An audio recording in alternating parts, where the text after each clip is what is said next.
Good morning all. Let's start the next lecture of polity. और आज के lecture में हम करने वाले हैं यूनियन एंड स्टेट एग्जीक्यूटिव। ठीक है, ये मैं साथ में क्यों करा रही हूँ, क्योंकि काफी हद तक सारी चीजें एक दूसरे से मिलती हैं। आप एक कंपैरेटिव एनालिसिस कर पाओ, इसलिए मैं इनको साथ में कराऊंगी। ठीक है, तो यूनियन एग्जीक्यूटिव का क्या मतलब है? तो हम एक साइड पे हमारा यूनियन एग्जीक्यूटिव चलेगा और एक साइड पे हमारा स्टेट एग्जीक्यूटिव चलेगा। ठीक है, यूनियन से यहाँ मेरा मतलब है सेंट्रल गवर्नमेंट और स्टेट से मेरा मतलब है स्टेट गवर्नमेंट। ठीक है, तो यूनियन एग्जीक्यूटिव कहने से मेरा मतलब है इसमें कौन कौन जो है वो काउंट होगा यूनियन एग्जीक्यूटिव के अंदर? Exactly, president, vice president, council of minister और इसके साथ ही prime minister as it head and. ठीक है, तो देखो ये एग्जीक्यूटिव की बात जब होती है तो हम इसको दो पार्ट में डिवाइड कर सकते हैं। One is political executive and another is permanent executive. Permanent executive से मेरा मतलब क्या है? ब्यूरोक्रेसी। ठीक है, तो वो भी एग्जीक्यूटिव ही है। और पॉलिटिकल एग्जीक्यूटिव से मेरा मतलब है ये सब लोग। ठीक है, तो आपको याद होना चाहिए कि यूनियन एग्जीक्यूटिव में कौन कौन आता है। ठीक है, एक बार फिर करें इस बात। President, vice president, council of ministers, prime minister and. ठीक है, तो हम इसी का काउंटर पार्ट अब स्टेट में कर लेते हैं। प्रेसिडेंट का काउंटर पार्ट स्टेट में कौन होगा? Exactly, vice president. वहां वाइस गवर्नर जैसी कोई पोस्ट नहीं होती, तो इसको छोड़ देंगे। Council of minister with prime minister as head, ये यहाँ पे फिट होती है। काउंसिल ऑफ मिनिस्टर के साथ कौन होता है?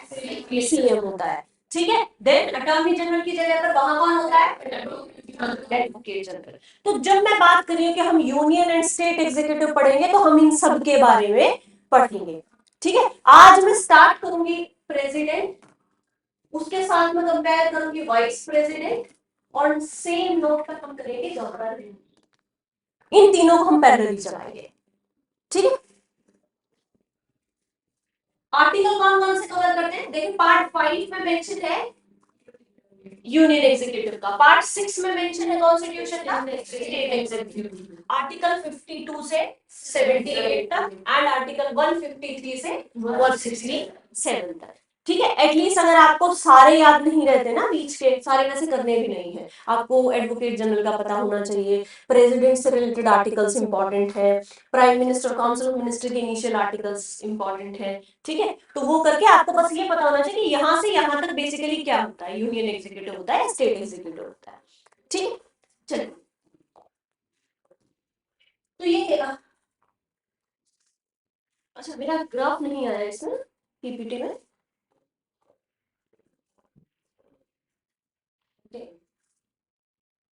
Introduce a nice graph on that. चलो, पॉलिटिकल एंड परमानेंट एग्जीक्यूटिव की मैं बात करती तो मैंने आपको बता दिया कि जो पॉलिटिकल एग्जीक्यूटिव क्या होता है, परमानेंट एग्जीक्यूटिव क्या होता है। तो लेट्स मूव नेक्स्ट।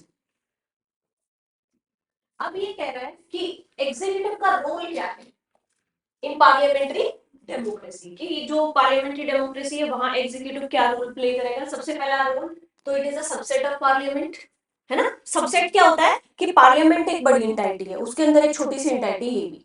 ठीक है, तो क्या काम कर रहा है? सबसे पहला तो पार्लियामेंट का एक सबसेट है। दूसरा क्या है? इनकी कुछ कलेक्टिव एंड इंडिविजुअल रिस्पॉन्सिबिलिटीज है, जिसके बारे में हम पार्लियामेंट वाले चैप्टर में पढ़ेंगे। ठीक है, कुछ एडमिनिस्ट्रेटिव रोल भी है इनका, जैसे परमानेंट अगर मैं एग्जीक्यूटिव की बात करूं तो एडमिनिस्ट्रेटिव रोल है उनका, ब्यूरोक्रेसी का। देन कुछ फाइनेंशियल रोल भी है, जैसे हम प्रेसिडेंट की बात करें तो उसको फाइनेंशियल बिल में जो पावर, मनी बिल में जो पावर होती है उसके पास, पॉलिसी इनिशिएटिव्स। एंड देन कुछ जुडिशियल रोल भी है। जुडिशियल रोल कहाँ होता है एग्जीक्यूटिव का? Pardoning power, exactly. Military function, president as the head of all the three forces. ठीक है, तो ये रोल बेसिकली एग्जीक्यूटिव प्ले करता है। तीनों फोर्सेस का हेड कौन होता है? प्रेसिडेंट। ठीक है, और जुडिशियल रोल मतलब जुडिशरी की तरह से कब एक्ट करता है? जब वो पार्डनिंग पावर, दया याचिका के ऊपर काम करता है, तो हम उसको जुडिशियल बेसिकली रोल की बात कर रहे होते हैं उसको। चलिए, तो ये इस तरह से टेबल में पढ़ना, इसी तरह से आपको नोट्स बनाने हैं। ठीक है, कि आप तीनों को साथ साथ के तीनों में बेसिकली डिफरेंस क्या, सिमिलैरिटीज क्या क्या है। है ना। तो सबसे पहले तो बात करते हैं हम कि आर्टिकल कौन कौन सा गवर्न करता है। प्रेसिडेंट को कौन से आर्टिकल गवर्न करते हैं? From 52 to. वाइस प्रेसिडेंट को 71 और गवर्नर को 162। तो चलो हमने आर्टिकल्स पढ़ लिए, अब हम बात करते हैं कि इनका इलेक्शन कैसे होता है, how they R be elected. The president of India directly elect नहीं होते, कैसे इलेक्ट होते हैं, है ना। तो इस लाइन में मैंने तरीका बताया है आपको कि किस तरह से इलेक्ट होंगे। डायरेक्ट इलेक्शन का क्या मतलब होता है? खुद इस देश के लोग उनको चुने, ऐसा तो नहीं होता। आप कभी प्रेसिडेंट के इलेक्शन में वोट डालने नहीं जाते। कौन वोट करता है प्रेसिडेंट के इलेक्शन में? आपके द्वारा इलेक्ट की गए रिप्रेजेंटेटिव, है ना। तो उन्होंने कहा कि भाई कैसे इलेक्शन करें प्रेसिडेंट का, तो कॉन्स्टिट्यूशन में लिखा कि इलेक्टोरल कॉलेज बना देते हैं। कॉलेज मतलब कॉलेज यूनिवर्सिटी जैसा नहीं, कुछ मेंबर्स होंगे और वो इलेक्ट करेंगे प्रेसिडेंट को, ठीक है। तो ये कह रहा है कि इलेक्टोरल कॉलेज इलेक्ट करता है प्रेसिडेंट को, ना कि हम डायरेक्टली इलेक्ट करते हैं, ठीक है। और अगर मैं वाइस प्रेसिडेंट की बात करूं तो not directly by the people of but by the members of N electoral college. Same तरीका है दोनों को इलेक्ट करने का। आगे बात समझ में। बट इलेक्टोरल कॉलेज में अलग अलग लोग होंगे, वो हम आगे देखेंगे कि प्रेसिडेंट के इलेक्टोरल कॉलेज में अलग लोग बैठे हैं और वाइस प्रेसिडेंट के इलेक्शन में अलग लोग बैठे हैं उसको इलेक्ट करने के लिए। और गवर्नर, देखो गवर्नर का कोई इलेक्शन होता ही नहीं है। गवर्नर को कौन अपॉइंट करता है? ये याद रखना है, by warrant under his hand and seal, ठीक है, वही अपॉइंट करके देते हैं। इसीलिए वो कब तक रहते हैं अपनी पोस्ट पे? Till the pleasure of president, जब तक प्रेसिडेंट चाहे, ठीक है। और प्रेसिडेंट कब तक चाहते हैं? इनडायरेक्टली, है ना, ठीक है। तो ना तो ये डायरेक्टली इलेक्टेड होते हैं, ना ही इनडायरेक्टली इलेक्टेड होते हैं। इनका कोई इलेक्शन नहीं होता, ये सिर्फ प्रेसिडेंट के द्वारा अपॉइंटेड होते हैं, वो उनको अपॉइंटमेंट लेटर देता है, काइंड ऑफ, है ना। समझ गए? तो ये, तो अब ये है ना कि सिस्टम क्या इलेक्शन का, चलो इन्होंने बता दिया कि there will be an electoral college, एक मेंबर्स का एक इलेक्टोरल बोर्ड होगा, एक इलेक्टोरल कॉलेज होगा। पर तरीका क्या अपनाएंगे वो लोग? तरीका अपनाएंगे प्रोपोर्शनल रिप्रेजेंटेशन का, सिंगल ट्रांसफरेबल वोट से। और वोटिंग कैसे होती है? Secret ballets. तो तीन चीजें हैं इसमें। तीन कौन कौन सी? प्रोपोर्शनल रिप्रेजेंटेशन, दूसरा ट्रांसफरेबल वोट, तीसरा सीक्रेट बैलेट। केस में भी यही होता है, हाँ एग्जैक्टली। और गवर्नमेंट में जब इलेक्शन होता ही नहीं है तो कोई भी मेथड यूज नहीं होगा, है ना। सिर्फ जिसका नाम प्रपोज कर दिया, प्रेसिडेंट उनको इलेक्ट कर देते हैं, ठीक है। तो अब इन तीनों के बारे में हम थोड़ा सा डिटेल में पढ़ते हैं कि what is proportional representation and what is single transferable vote. देखो इलेक्शन के बेसिकली दो वो हो सकते हैं, तरीके हो सकते हैं।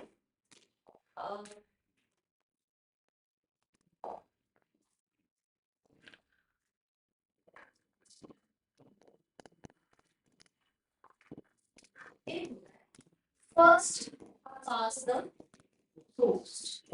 Another is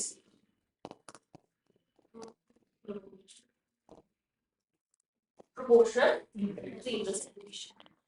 अब फर्स्ट पार्ट द पोस्ट में क्या होता है कि जो भी इंसान सबसे पहले सबसे ज्यादा वोट ले जाएगा ना वो जीत जाएगा, बट वो मेजॉरिटी का कैंडिडेट नहीं भी हो सकता है। फॉर एग्जाम्पल 100 इलेक्टर्स है किसी भी कॉन्स्टिट्यूएंसी में, 100 लोगों को इलेक्ट करना है, मतलब 100 लोग हैं जिन्होंने वोटिंग डालनी है और एक बंदे को इलेक्ट करना है, ठीक है। तो कैंडिडेट हो गए 10 जो इलेक्शन में खड़े हैं।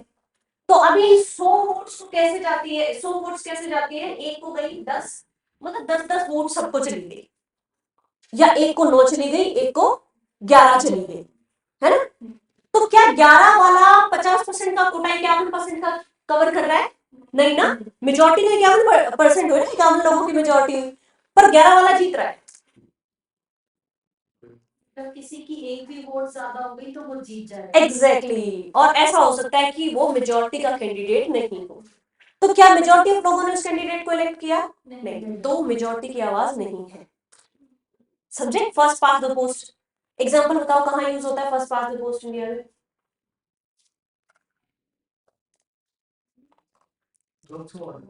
हाँ हाँ हाँ हाँ हाँ हाँ, बाकी इलेक्शंस में एग्जैक्टली, है ना। तो जिसके पास ज्यादा वोट आ जाती है वो जीत जाता है, रिगार्डलेस कि कितने लोगों ने उसको चुना है ना। तो इसको मैंने क्या बोला, फर्स्ट पास द पोस्ट, जो उस पिलर को, जो उस पोस्ट को सबसे पहले कवर कर जाएगा वो जीत जाएगा। बार काउंसिल एक कॉन्स्टिट्यूशनल बॉडी होती है फिर ऐसे ही प्राइवेट बॉडी? नहीं, वो bar council constitutional body, statutory body, ठीक है, एक्ट से बनी। कॉन्स्टिट्यूशन कोई आर्टिकल नहीं है ना बार काउंसिल में, तो कॉन्स्टिट्यूशनल बॉडी नहीं है, ठीक है। तो समझ में आया फर्स्ट पास द पोस्ट क्या है? क्या ये सिस्टम अच्छा लग रहा है आपको, फर्स्ट पास द पोस्ट वाला? कि नहीं, मतलब मेजॉरिटी लोगों ने तो नहीं चुना, उसको किसने चुना जो ये कैंडिडेट 11 वोट लेकर के जा रहा है, सिर्फ 11% लोगों ने। समझ में आए? तो एक दूसरा सिस्टम आया इसको कैटर करने के लिए, दिस इज प्रोपोर्शनल रिप्रेजेंटेशन, कि एक फिक्स कोटा डिसाइड कर देते हैं और जो कैंडिडेट उस फिक्स कोटा को क्लियर कर लेगा वो जीता हुआ माना जाएगा, ठीक है। तो फिक्स कोटा प्रेसिडेंट के इलेक्शन में भी इन लोगों ने माना कि एक फिक्स कोटा डिसाइड कर लेते हैं और जो उसको कवर करेगा हम उसको विनर कैंडिडेट मान लेंगे, ठीक है। अब बात करते हैं कि ये तो हो गया प्रोपोर्शनल रिप्रेजेंटेशन। अब इसमें क्या है कि मेजॉरिटी ने इलेक्ट किया है इस बंदे को, ठीक है। अब बात करते हैं सिंगल ट्रांसफरेबल वोट की।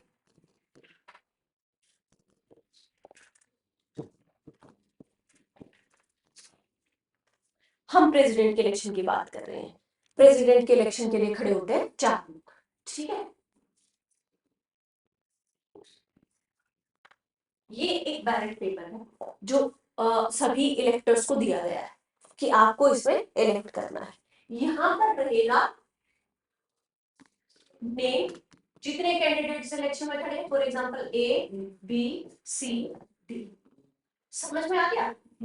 ये कैंडिडेट इलेक्शन में खड़े हैं, 4 लोग चाहते हैं कि इनमें से कोई एक प्रेसिडेंट बने, ठीक है। तो ये बैलेट पेपर दिया गया उन इलेक्टर्स को जो इलेक्शन करने के लिए बैठे।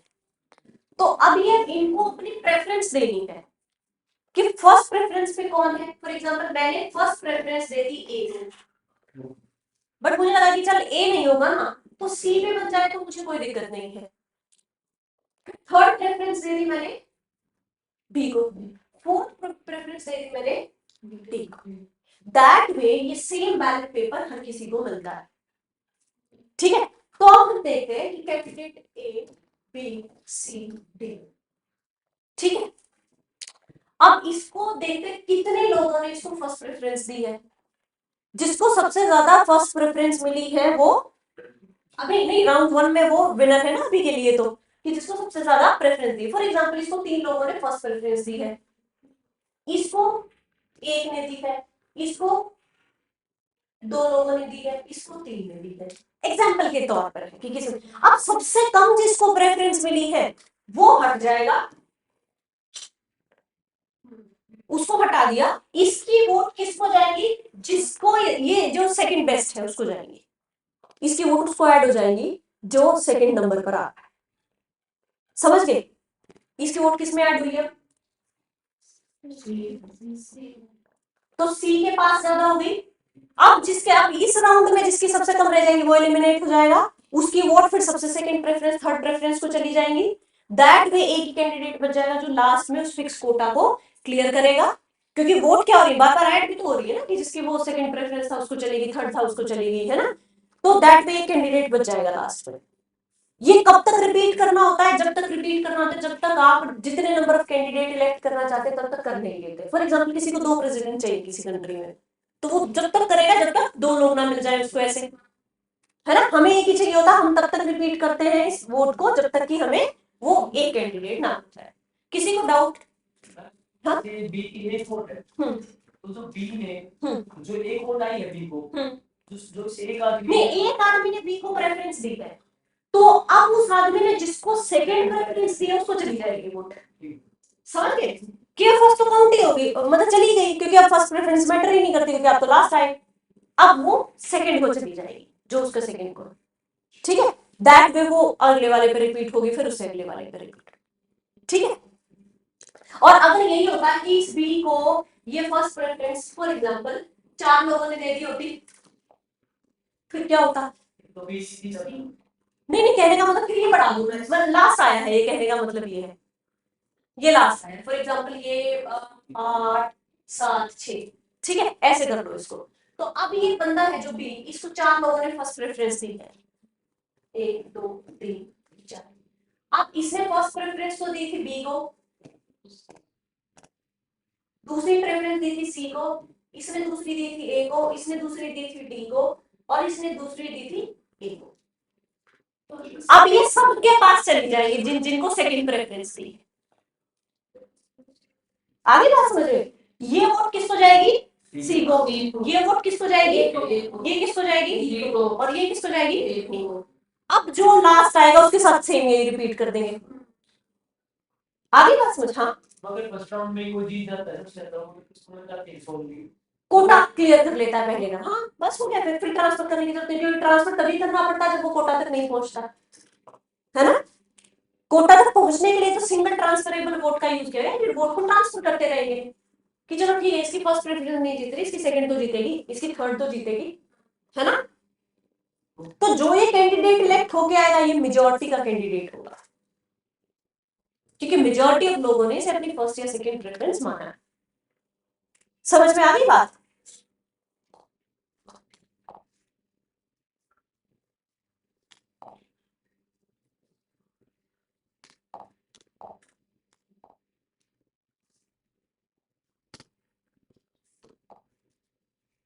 ठीक है, तो ये था हमारा proportional representation and single transferable vote का इस्तेमाल होता है, ये तरीका है इनको इलेक्ट करने का। सीक्रेट बैलेट क्या होता है कि आपको बताने की जरूरत नहीं है मैंने किसको वोट किया है। Every voting is secret voting, जो भी हम इलेक्शन में वोटिंग यूज करते हैं, है ना। आपको कोई देख नहीं सकता, आपसे पूछ नहीं सकता कि आप किसको वोट कर रहे हैं, दिखाओ जरा, है ना।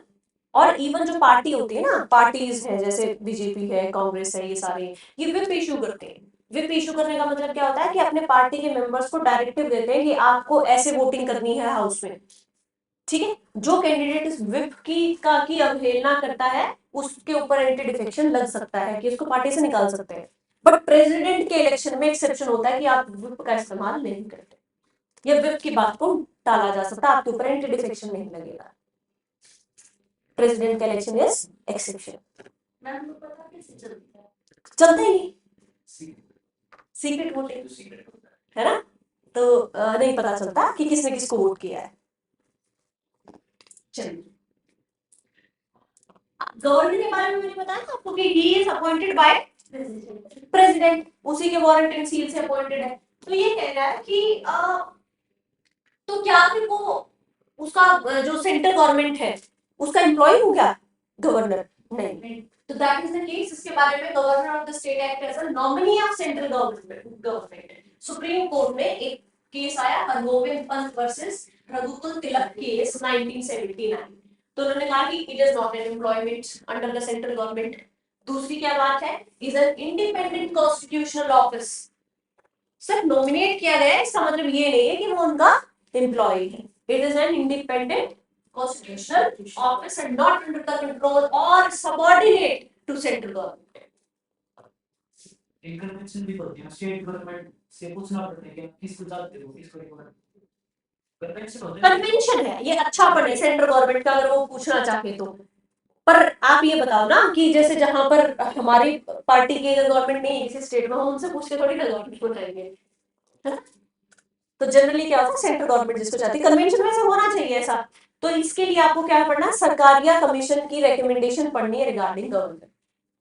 मैं भेज दूंगी, स्क्रीनशॉट है मेरे पास, मैं भेज दूंगी वो सारा। तो आपको पढ़नी है कि सरकारिया कमीशन ने क्या रिकमेंडेशन दी रिगार्डिंग गवर्नर, ठीक है। चलिए, अब दूसरा क्या है कि हर स्टेट के पास एक गवर्नर होता है। 7th कॉन्स्टिट्यूशनल एक्ट ने कहा 1956 ने कि सेम पर्सन 2 या 2 से ज्यादा स्टेट का गवर्नर भी हो सकता है, ठीक है। तो पहले तो क्या था, हर स्टेट के पास एक सिंगल गवर्नर है, तो इन्होंने कहा कि ऐसा भी कर सकते हैं कि 2 या 2 से ज्यादा स्टेट का गवर्नर हम एक ही बना दें, ठीक है। अब ये कह रहा है कि क्या रीजंस थे कि हमें ये अपॉइंटमेंट चूज करनी पड़ी रादर देन इलेक्शन, गवर्नर का इलेक्शन क्यों नहीं चूज किया। सो इसके लिए है अ direct election incompatible with parliamentary system established in the state. अब देखो पार्लियामेंट्री सिस्टम है तो डी फैक्टो पावर किसके हाथ में है? नहीं, de facto CM, council of minister के साथ उनके पास है। तो फिर ये जब डी फैक्टो, ये तो सिर्फ नॉमिनल पोस्ट है ना, इसके लिए हम इलेक्शन करके इलेक्शन मशीनरी को ओवरबर्डन क्यों करें? असली पावर किसके हाथ में है? सीएम के हाथ में, उसका इलेक्शन होता ही है। ठीक है, तो देन ये कहता है कि ये कन्फ्लिक्ट करता गवर्नर और चीफ मिनिस्टर के बीच में। दोनों इलेक्टेड हो गए, दोनों इलेक्टेड है तो दोनों सुप्रीम है, क्योंकि दोनों लोगों के द्वारा इलेक्ट हुए, तो ये कन्फ्लिक्ट हो जाता। तो अब जो है वो जनरली क्या है कि CM is the representative of people and वो नॉमिनेटेड है। ठीक है, ये सिर्फ नॉमिनल हेड है, तो there is no point of making an election. ठीक है, एंटायरली पर्सनल इश्यूज भी हो सकते थे कि नेशनल इंटरेस्ट को बेसिकली क्या होता है कि ज्यादा वोटर्स को, अब देखो ये पोस्ट क्या है कि सेंटर के कंट्रोल को एक्सर्ट करना है ना स्टेट के ऊपर, तो इसके लिए लार्ज नंबर ऑफ पीपल उनको इन्वॉल्व करने का क्या मतलब होता है ना? तो इलेक्शन क्या करता है, वो बर्डन ही करता स्टेट की इलेक्शन मशीनरी को। तो दैट वे इलेक्शन एक अच्छा विकल्प नहीं हो सकता था गवर्नर की पोस्ट के लिए। तो हमने क्या चूज किया? हमने चूज किया नॉमिनेशन या अपॉइंटमेंट कह सकते हैं इसको। ठीक है, अब ये बात कर रहे हैं इलेक्टोरल कॉलेज की, कि हम ये कह रहे हैं कि प्रेसिडेंट को कौन इलेक्ट करेगा? Electoral college. वाइस प्रेसिडेंट को कौन इलेक्ट करेगा? Electoral college. अब ये होता क्या है इलेक्टोरल कॉलेज? ठीक है, प्रेसिडेंट का नोट करेंगे, ये किसको नहीं पता? Parliament, Lok Sabha, Rajya Sabha. I hope this is clear. ठीक है, स्टेट की जो लेजिस्लेचर है उसमें भी हो सकते हैं। ठीक है, लेजिस्लेटिव असेंबली, लेजिस्लेटिव काउंसिल, ये सब में नहीं होती, ये सारी स्टेट्स में नहीं होती है ना। ये किस किस में होती है लिखवाएंगे, जब मैं आपको ये लेजिस्लेटिव काउंसिल और ये बताऊंगी तब लिखवाऊंगी किन किन में लेजिस्लेटिव काउंसिल। असेंबली ऑलमोस्ट सब में, यूनियन टेरिटरीज में भी है कुछ में, है ना। कुछ एक जो है जिनकी जो है लेजिस्लेटिव असेंबली नहीं होती यूटीज में, एल सबके पास। ठीक है, स्टेट्स में तो है, यूटीज में हाँ 40% करना है कि क्या इसमें काउंसिल बनाने में? नहीं, वो 2-3 है, मैं बता दूंगी उनको। ठीक है, कि कितना परसेंट होना चाहिए, और नहीं वो होता है कि आप मिनिमम इतने होने चाहिए मेंबर्स और मैक्सिमम इतने होने चाहिए काउंसिल बनाने के लिए। वैसे कि किन स्टेट में हो सकती है ऐसा कोई क्राइटेरिया नहीं होता है ना। तो जनरली जो लार्ज स्टेट है उनके लिए बना दी जाती है। तो ये कॉन्स्टिट्यूशन ये होता है ना, बेसिकली ये क्या है कि पार्लियामेंट क्या है, लोकसभा और राज्यसभा को मिलाकर के पार्लियामेंट बनी है। तो अब ये कह रहा है कि कौन से मेंबर्स वोट करेंगे प्रेसिडेंट के इलेक्शन में? Elected members of both the house of, ये दोनों इनके इलेक्टेड मेंबर, नॉट नॉमिनेटेड, क्योंकि नॉमिनेट किसको करने हैं? प्रेसिडेंट को, है ना। तो नहीं हो सकता। तो लोकसभा और राज्यसभा दोनों के इलेक्टेड मेंबर्स प्रेजेंट होंगे। दूसरा, elected members of legislative assemblies, सिर्फ ये इसके इलेक्टेड मेंबर्स स्टेट की लेजिस्लेटिव। अब देखो स्टेट का भी से है ना प्रेसिडेंट को इलेक्ट करने में, तो प्रेसिडेंट सिर्फ सेंट्रल गवर्नमेंट के नहीं हो सकते, स्टेट के भी है। अगर इस प्रेसिडेंट के इलेक्शन को मॉडिफाई करना, प्रोसेस को मॉडिफाई करना, तो स्टेट्स का डिस्क्रिप्शन जरूरी है, स्टेट से बात करके करना पड़ेगा। Half of the state should have ratified this. ठीक है, अब ये कह रहा है legislative assemblies of Delhi and Puducherry. अब और किसकी है लेजिस्लेटिव असेंबली? हाँ, है ना। तो वो हो सकते हैं, समझिए। तो ये कह रहा है कि कई बार ऐसा भी होता है कि असेंबली डिसॉल्व है, जैसे जेएनके की हो गई थी डिसॉल्व, है ना, कि वो सेशन में ही नहीं है या उसको हटा दिया गया उसकी उससे, तो डिसॉल्व हो गई। तो उसके मेंबर्स क्या वोटिंग करेंगे? नहीं करेंगे। डिसॉल्व्ड असेंबली के मेंबर्स वोटिंग नहीं करेंगे, नॉमिनेटेड मेंबर्स नहीं करेंगे। ठीक है, कौन कौन वोट नहीं करता? करता तो देख लिया हमने कि कौन कौन करता है और कौन नहीं करता। Nominated members of both the house of parliament नहीं करते। राज्यसभा में कितने नॉमिनेट होते हैं? हाँ 12 होते हैं ना। पहले लोकसभा में 2 एंग्लो इंडियन भी होते थे, अब नहीं होते। ठीक है, तो दूसरा nominated members of state assembly, इनके नॉमिनेटेड मेंबर्स भी नहीं करते वोटिंग। और कौन नहीं करता? Both elected nominated members of councils, councils तो करती नहीं है वोट। जो मैंने बताया ना कि जिन जिन स्टेट्स के पास एग्जीक्यूटिव लेजिस्लेटिव काउंसिल है वो नहीं करती प्रेसिडेंट के इलेक्शन में वोट। ठीक है। Then nominated members of legislative assembly Delhi, Puducherry and, ठीक है, तो उसमें नोट डाउन कर लेना। ये पहले की पीपीटी और स्क्रीनशॉट्स हैं, समझ गए? तो बात आई ना, इलेक्टेड मेंबर्स है सिर्फ। तो दूसरा है vice president, both elected and nominated members of. अब जहां जहां इनमें नॉमिनेटेड नहीं थे ना, पर ये नॉमिनेशन में आ जाएंगे, वाइस प्रेसिडेंट के में आ जाएंगे। तो इलेक्टोरल कॉलेज का डिफरेंस पता चल गया, प्रेसिडेंट का और वाइस प्रेसिडेंट का। क्या फर्क है कि उसमें सिर्फ इलेक्टेड मेंबर्स होते हैं, इसमें इलेक्टेड प्लस नॉमिनेटेड दोनों होते हैं, है ना।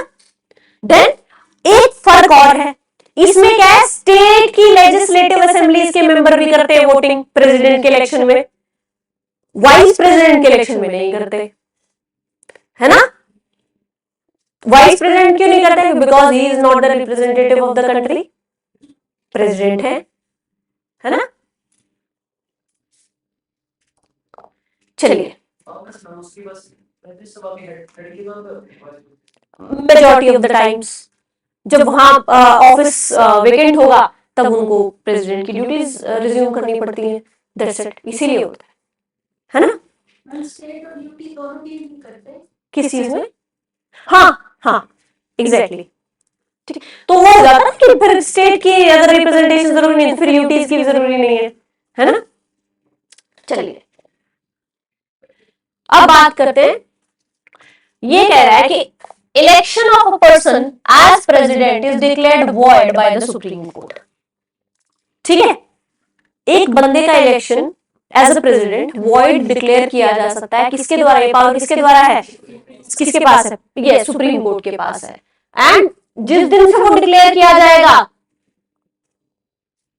कि आपका जो इलेक्शन वो है वो वॉइड है, उससे पहले के सारे डिसीजन चलते आएंगे, उस दिन के बाद से उसके डिसीजन भी सारे वॉइड हो जाएंगे। ठीक है। अपार्ट फ्रॉम दैट, जितने भी डाउट या डिस्प्यूट्स हैं in connection with election of president वो कहां डिसाइड किए जाएंगे? सुप्रीम कोर्ट में डिसाइड किए जाएंगे। द डिसीजन इज फाइनल, उसके बाद कहीं अपील नहीं हो सकती। ठीक है। दूसरा ये कह रहा है कि election of a person as a president can not be challenged on the ground that electoral college was incomplete. आप प्रेसिडेंट के इलेक्शन को फिर बाद में जाके सुप्रीम कोर्ट में ये नहीं बोल सकते कि जी फलाना फलाना मेंबर उस दिन प्रेजेंट नहीं था, इलेक्टोरल कॉलेज पूरा नहीं था, तो ये प्रेसिडेंट नहीं बनेगा, है ना। तो इलेक्टोरल कॉलेज के इनकम्प्लीशन पे आप नहीं चैलेंज कर सकते या वॉइड नहीं डिक्लेयर किया जाएगा इलेक्शन। ठीक है। Same goes with vice president. Governor के केस में सारे झंझट है ही नहीं, सीधा प्रेसिडेंट ने अपॉइंट किया, मैटर क्लोज्ड। ठीक है। मिनिमम सीट्स होती होंगी ना किसके लिए? इलेक्टोरल कॉलेज की? नहीं, प्रेजेंट इन वोटिंग।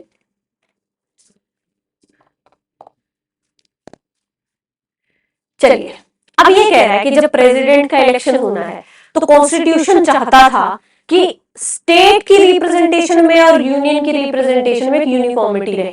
ऐसा ना हो कि प्रेसिडेंट को इलेक्ट करने में सारी यूनियन गवर्नमेंट की चल रही है, या फिर ऐसा भी नहीं हो कि स्टेट गवर्नमेंट की चल रही है। So there should be a uniformity. और ऐसा भी नहीं होना चाहिए कि यूपी को ज्यादा तवज्जो मिल रही है प्रेसिडेंट इलेक्ट करने में क्योंकि यूपी की पॉपुलेशन ज्यादा है, यूपी बड़ा है, और हरियाणा कम मिल रही है, गोवा को बिल्कुल ही कम मिल रही है। तो सबको जो है वो फेयर चांस होना चाहिए प्रेसिडेंट इलेक्ट करने का।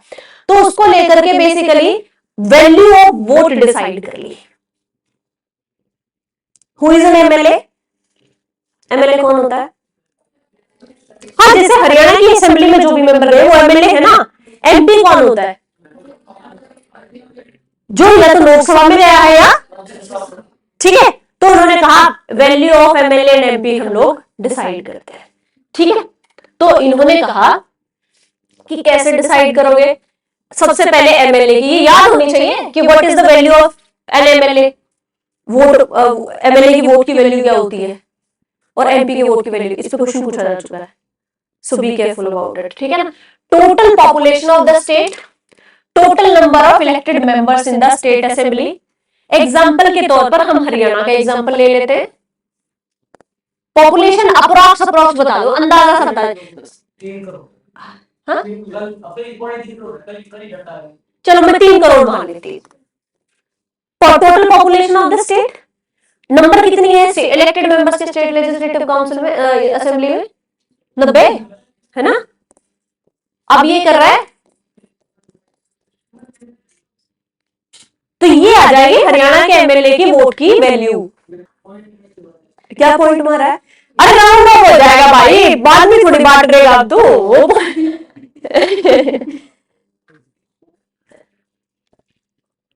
ठीक है, मतलब पता चल गया कि हरियाणा के एमएलए के वोट की वैल्यू ये रहेगी।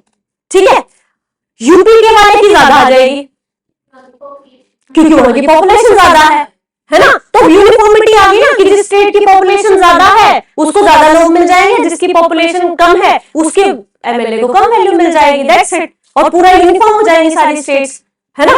तो दैट में हमने एमएलए की वैल्यू कैलकुलेट कर ली। अब बात आती है एमपी की, total values of votes of all MLAs. अब हरियाणा की कैलकुलेट कर ली, यूपी की कैलकुलेट कर ली, गुजरात, मतलब सारी स्टेट्स की कैलकुलेट कर ली। अब इनका टोटल कर दिया। क्या ये हमेशा फिक्स नहीं रहेगा? सेंसस तो एक ही लेंगे। आपका क्या मानना है कि ये फिक्स रहेगा? क्वेश्चन दोबारा रिपीट मैंने कहा कि total vote of MP count करनी है मुझे, तो मैंने सबसे पहले ली total values of votes of all MLA of all states.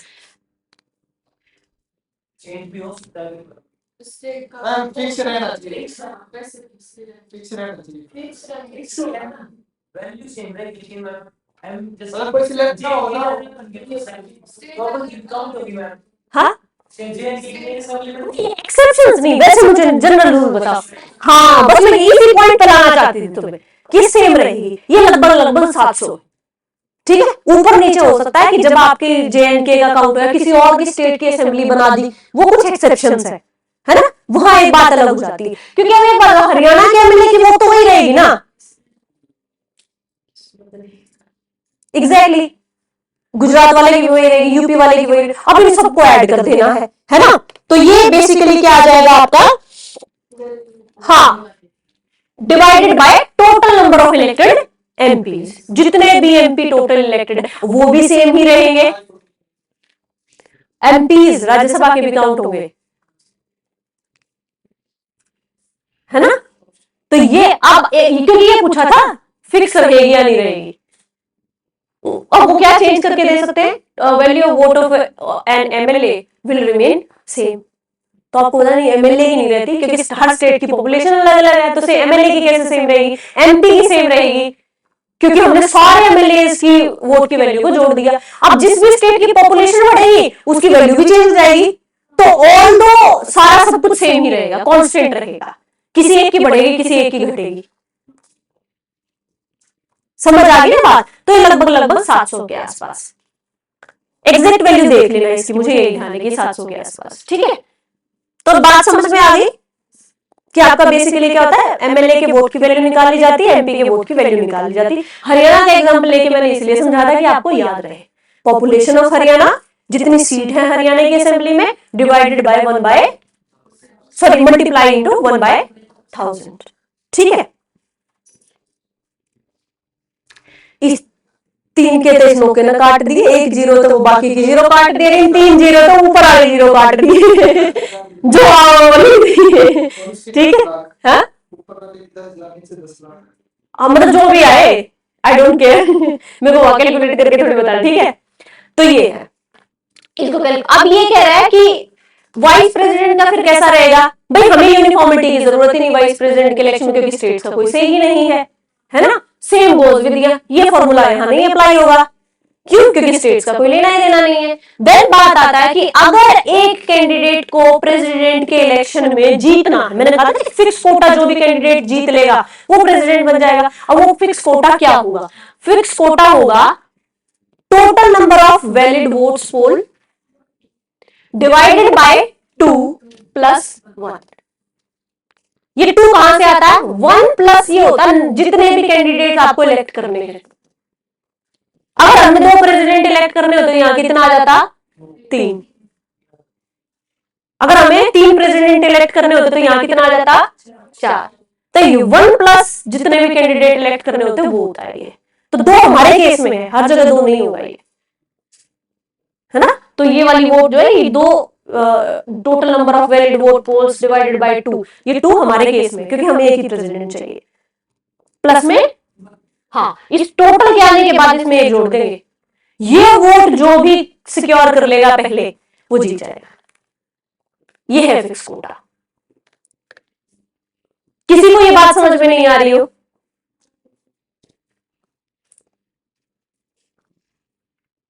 चलो अब क्या है, क्वालिफिकेशन क्या होनी चाहिए, अब देख लेना कौन कौन बन सकता है प्रेसिडेंट। ठीक है, सबसे पहले इस हिसाब से तो सारे बन सकते हैं, है ना।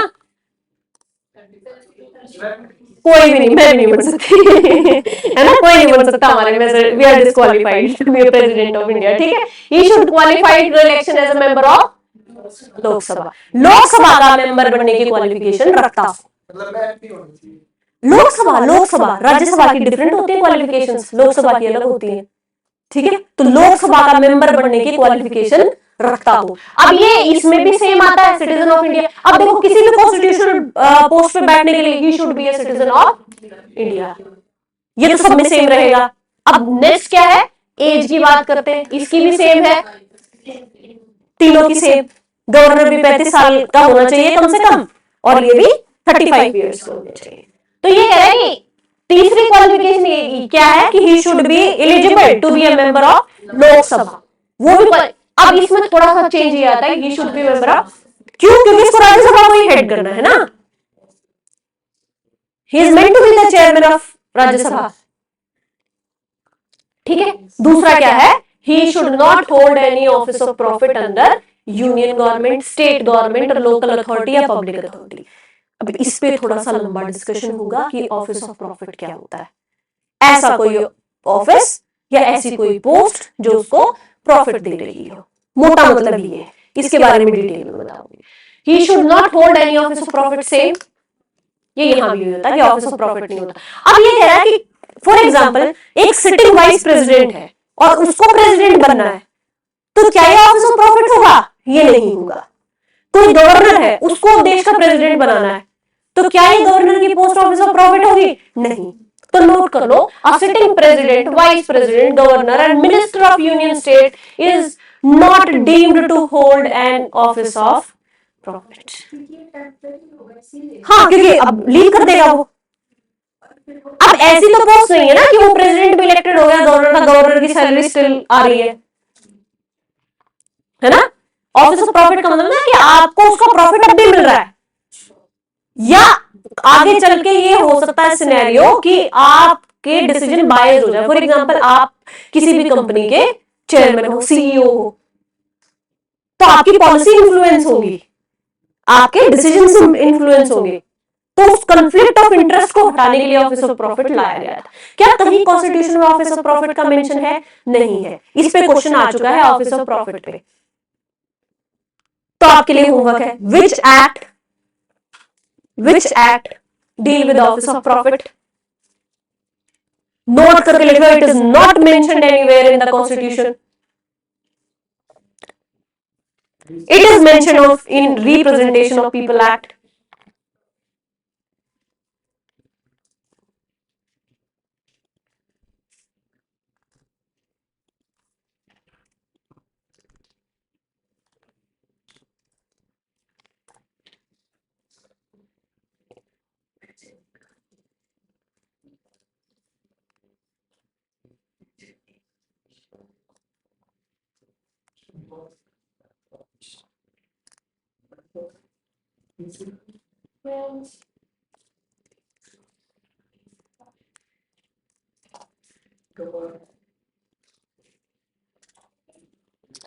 लिख ही लो तुम इसके बारे में ना, ऑफिस ऑफ प्रॉफिट के बारे में मैं डिक्टेट कर देती हूँ, लिख लो, फिर भूल जाओगे वरना।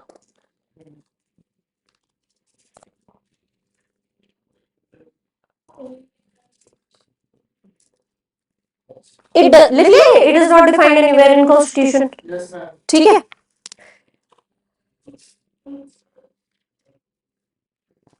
अब ये जब ऑफिस ऑफ प्रॉफिट के बारे में सुप्रीम कोर्ट के पास केस गया तो सुप्रीम कोर्ट ने ये कहा कि ऑफिस ऑफ प्रॉफिट का मतलब ये नहीं कि आज उससे कोई बेनिफिट नहीं हो रहा तो मैं कहूंगी कि ऑफिस ऑफ प्रॉफिट नहीं है, कल को भी तो उससे बेनिफिट हो सकता है ना।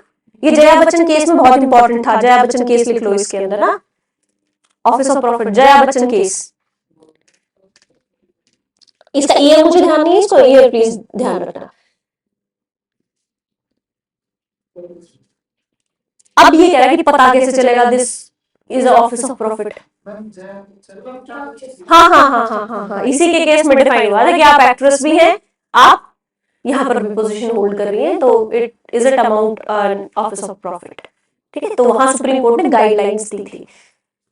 चलिए, test of office of profit कि कैसे पता किया जाएगा कि is it an office of profit और not. Number 1, whether government is the appointing authority. किस पोस्ट पे आपको अपॉइंटमेंट किसने की है? गवर्नमेंट ने की है। बहुत स्लो लिखते हो। whether government is the appointing authority. Number 2, whether government has the power to terminate you. Whether government has the power to terminate. The third, government determines the remuneration. The government determines the remuneration. क्या आपके फायदे, salary, perks, ये सब government decide करती है। The government determines remuneration. Next is, what is the source of remuneration? What is the source of remuneration? Last one, powers that come with position. Powers that come with position. तो इन सब points पे test करके देखना है, तो पता चलेगा कि ऑफिस ऑफ प्रॉफिट है या नहीं। समझ गए?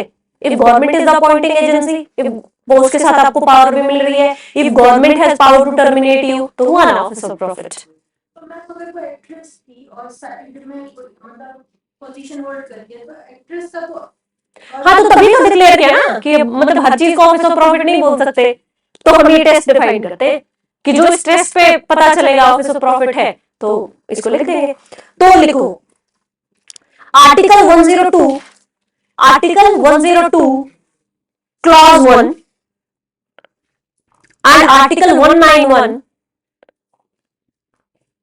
इसका भी क्लॉज 1, ये बाद में एडिशन हुआ था, ऑफ कॉन्स्टिट्यूशन। हाँ, नहीं 191, 102 एंड 191, 102 191। अब ये 102 तो है एमपीज के लिए, 191 है एमएलए के लिए। ठीक है, तो लिखो of constitution state that an MP or an MLA is barred, BARRED, barred from holding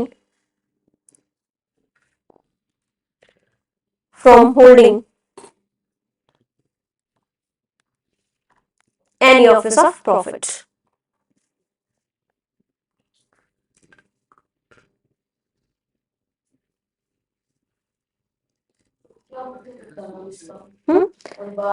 board का मतलब आप नहीं बन सकते एमएलए और एमपी अगर आप कोई ऑफिस ऑफ प्रॉफिट रखते हो, तो मतलब वो ऑफिस ऑफ प्रॉफिट आपको छोड़ना पड़ेगा टू बी एन एमएलए और एमपी।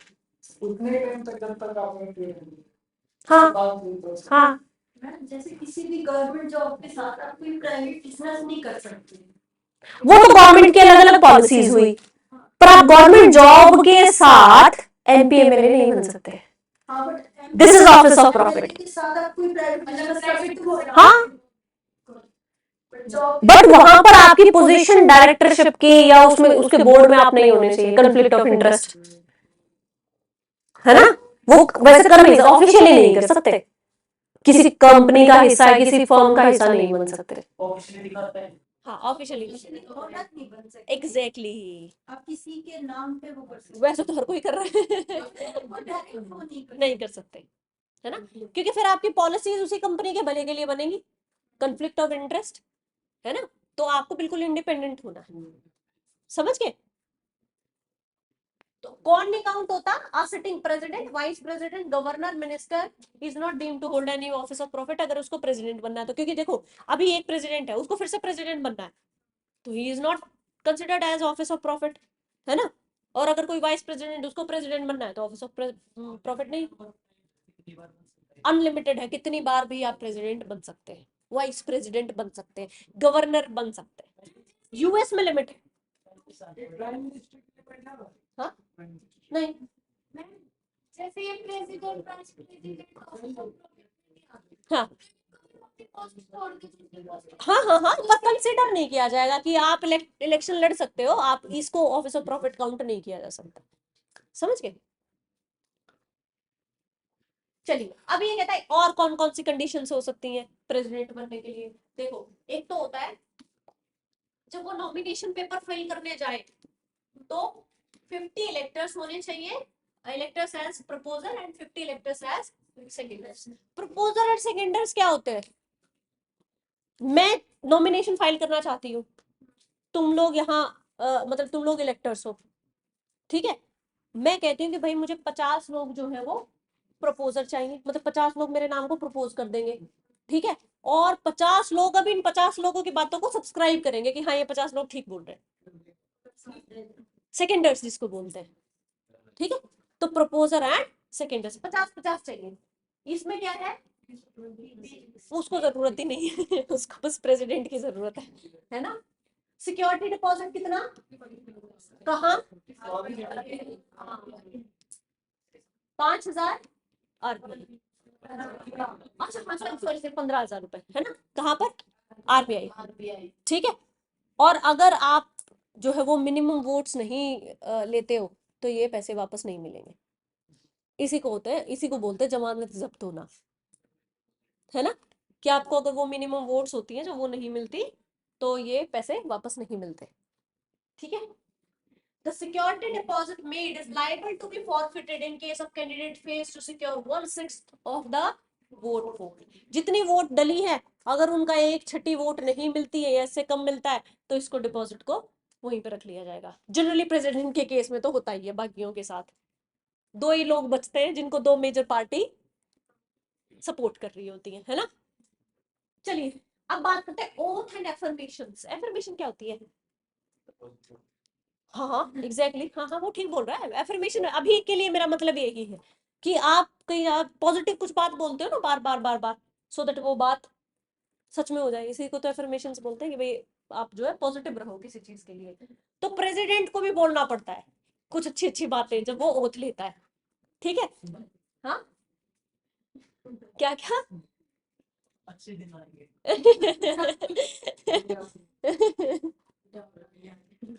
अभी आई एम ऑन रिकॉर्डिंग ठीक है। Oath of office of president क्या होती है,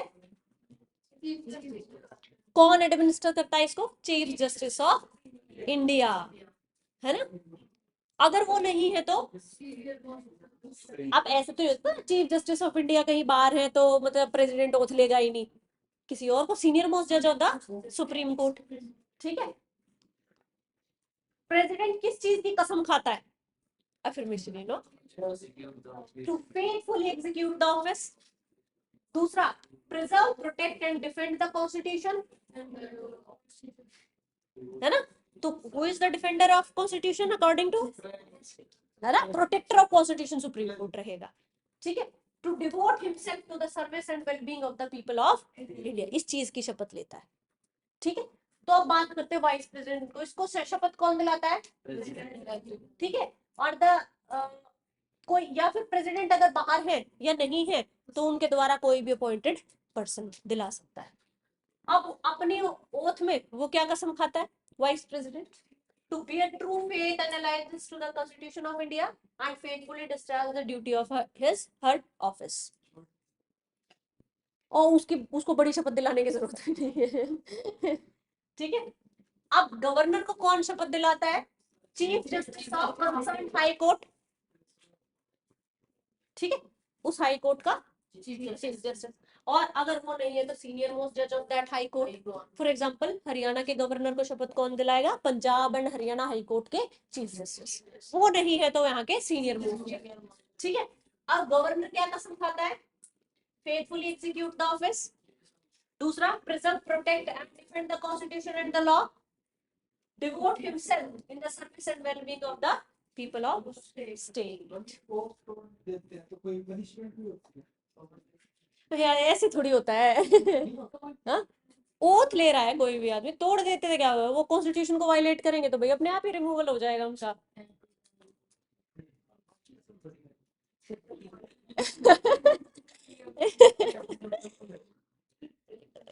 ये क्वेश्चन होते हैं इनके। मतलब मैंने तो कभी सुना नहीं कि आपको, आपने शपथ ली थी और आपने ऐसा कुछ किया, आपको रिमूव करते आपने तोड़ दी, मम्मी कसम खाई थी वो काली है। मतलब ऐसा कुछ लिखा नहीं हुआ। ये शपथ का मतलब है, ये तो खुद की इंटीग्रिटी पे होता है ना। आप ओथ का मतलब क्या होता है? You find your self bound to that. कुछ तो सेल्फ गाइडेड भी होना चाहिए ना इंसान की लाइफ में, कि ये तो अंदर अपनी आत्मा से ही मान लिया मैंने। अब मानने वाले ने वो मम्मी कसम चाहे कैसे भी खाई हो, चाहे ऐसे करके खाई हो और चाहे जैसे भी खाई हो, पर उसके लिए वो वैल्यू करती है। तो ये कसम जो होती है ये खुद के लिए ही होती है, ये कोई दूसरा आपको इम्पोज नहीं कर सकता कि आपको ये फॉलो करनी है ना। ऑफिस अज्यूम कब करते हैं? ओथ लेने के टाइम पे मान लेते हैं कि वो उसने ऑफिस अज्यूम कर लिया। जैसे ही ओथ ले ली, उससे पहले नहीं मानते। ठीक है, अभी है, अब आप इलेक्ट भी हो गए, आपने ओथ भी ले ली, पर आपके ऑफिस की कुछ कंडीशंस हैं, वो आपको देखनी होंगी। कौन सी? Not be a member of either house of parliament, जब आप ऑफिस में आओ उस दिन, है ना, आप किसी भी हाउस के क्या नहीं होने चाहिए? मेंबर नहीं होने चाहिए, या स्टेट असेंबली के। ठीक है, if any such person is elected as president, he is deemed to have vacated his seat in that house in the date in which he has entered upon his office। कि अगर ऐसा कोई आदमी president बन जाता है तो उस दिन से उसकी वो ड्यूटीज खत्म हो जाती है, उस पोस्ट से उसको ये मान लिया जाता है कि ये डिस्चार्ज हो चुका है यहाँ से और अभी प्रेसिडेंट ऑफ इंडिया का ऑफिस अज्यूम कर लिया। दोनों नहीं मान सकते, है ना। he she should not hold any office of government। ये आपके ऑफिस के कंडीशंस है। ठीक है, सेम इसमें जाता है।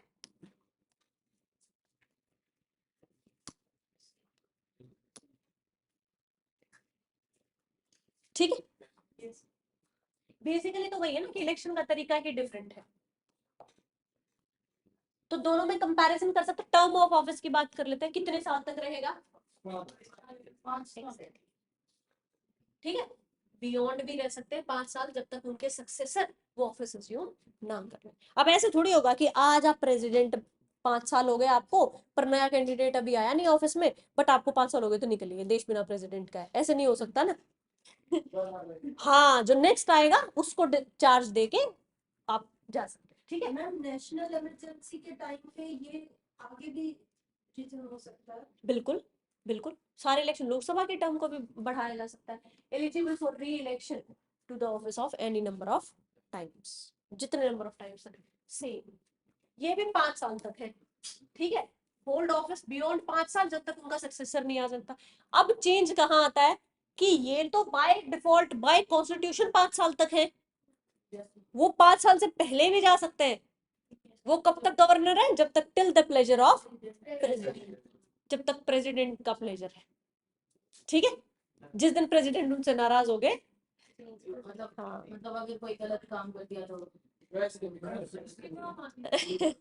फिर वही मम्मी कसम वाली बात है ना। चलो अब बात करते हैं रिजाइन कौन किस किस को दे सकता है। इंपॉर्टेंट क्वेश्चन, रिजाइन कौन किस किस को, तुम्हारे तो आएंगे ये सवाल। हाँ, तो किसको दे सकते हैं रिजाइन? क्योंकि और कौन है अब उनसे ऊपर, किसको देंगे? पॉलिटी ना लॉजिक पे काम करती है। आप highest first citizen of India हो एज अ प्रेसिडेंट, है ना, किसको दोगे रेजिग्नेशन? फिर तो उसी को देना पड़ेगा क्योंकि आपसे ऊपर कुछ है ही नहीं। और ये किसको देंगे? अब ये किसको देंगे? क्योंकि उन्हीं के प्लेजर ऑफ प्रेसिडेंट से अपॉइंटेड, उन्हीं के वारंट अंडर है सील वो अपॉइंटेड। दोनों अगर देना चाहेंगे तो प्राइम मिनिस्टर को देंगे। क्यों? अगर दोनों रिजाइन देना किसको कौन देना चाहे तो? प्रेसिडेंट और वाइस प्रेसिडेंट तो प्राइम मिनिस्टर को देंगे। क्यों? नहीं देंगे। प्राइम मिनिस्टर को क्यों देंगे रेजिग्नेशन? हु इज प्राइम, मतलब उनके आगे मतलब प्राइम मिनिस्टर को रेजिग्नेशन क्यों देंगे? ऐसा कॉन्स्टिट्यूशन ने नहीं लिखा कि दोनों जब एक साथ देना चाहे तो किसको दे सकते हैं। वो थोड़ी देर पाछा दे देगा ऐसी कैसे ईसा की तक चला गए क्या क्या नहीं, क्योंकि देखो अब जब इसने इसको दे दिया तो फिर ये इसको थोड़ी दे सकता है। वो तो राइट एग्जैक्टली है। तो इसको थोड़ा सा वेट करना पड़ेगा, है ना। लिखा ही इसलिए कि टू प्रेसिडेंट ऑफ इंडिया, कि अगर प्रेसिडेंट ने इसको रेजिग्नेशन दे दिया तो अभी नहीं दे सकता, टू प्रोटेक्ट द कॉन्स्टिट्यूशन, क्योंकि इसको अभी तक प्रेसिडेंट बने रहना है जब तक नया प्रेसिडेंट नहीं आ जाएगा। तो इसीलिए प्रेसिडेंट लिखा, वरना लिख देते हैं कि अच्छा ठीक है आप अगर दोनों साथ देना चाहे तो प्राइम मिनिस्टर, मतलब ऐसे थोड़ी। फिर देश में प्रेसिडेंट है ही नहीं, अगेन बिना बाप का हो गया देश अगर इसको रिजाइन मिला है तो फिर टेम्पररी प्रेसिडेंट यही हो जाएंगे। एग्जैक्टली इसीलिए नहीं दे सकते वो किसी और को रेजिग्नेशन। हाँ तब तक ये रिजाइन नहीं कर सकते अब, समझ गए। तो ये पॉलिटी के लॉजिक्स होते हैं। पॉलिटी आप ना बिल्कुल आराम से दिमाग को ठंडा रख के क्वेश्चन के आंसर करो लॉजिकल वे में, वैसे ही आंसर आ जाते हैं आपके पास, याद करने की जरूरत नहीं होती, ठीक है, इफ यू हैव लॉजिक्स ठीक है। चलो तो आज हमने बेसिकली इलेक्शन और रेजिग्नेशन किसको दिया, कल रिमूवल वगैरह के बारे में पढ़ेंगे और सारी चीजों के बारे में पढ़ेंगे, ठीक है। चलो थैंक यू।